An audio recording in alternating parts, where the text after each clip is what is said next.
এবারে প্রশ্ন মহিলাদের মধ্য থেকে অমুসলিম বোন। আসসালামু আলাইকুম।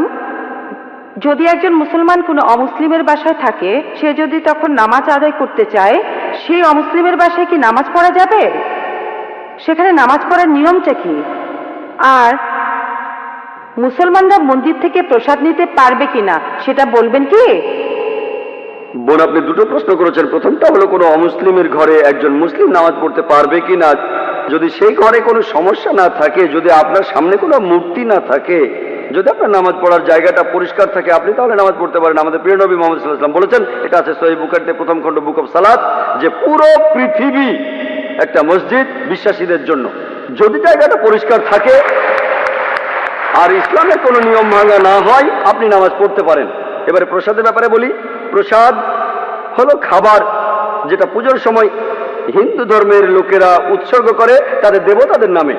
আল্লাহ পবিত্র কোরআনে সব মিলিয়ে 4টা আয়াতে বলেছেন। সূরা বাকারার 173 নম্বর আয়াতে আছে, সূরা মাইদার 3 নম্বর আয়াতে উল্লেখ আছে, সূরা আনামের 145 নম্বর আয়াতে আছে, আর সূরা নাহলের 115 নম্বর আয়াতে উল্লেখ আছে, হুররিমাত আলাইকুমুল মাইতাতু ওয়াদ দামু ওয়া লাহমুল খিনজির ওয়া মা উহিল্লা লিগাইরিল্লাহ বি। তোমাদের জন্য যে খাদ্যগুলো হারাম, মৃত জন্তু, রক্ত, শূকরের মাংস এবং যেটা জবাই করার সময় আল্লাহ ছাড়া অন্য কারো নাম নেওয়া হয়।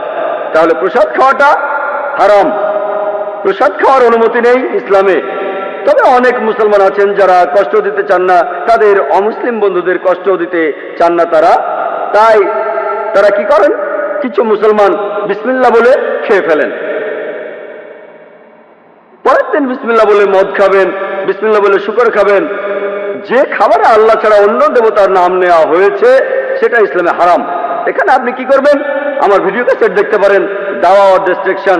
সেখানে দেখবেন কিভাবে অমুসলিমদের বোঝাবেন প্রসাদ খাওয়ার ব্যাপারে, আর কিভাবে তাদের ধর্মগ্রন্থ দিয়েই তাদেরকে বোঝাতে পারবেন। আশা করি উত্তরটা পেয়েছেন।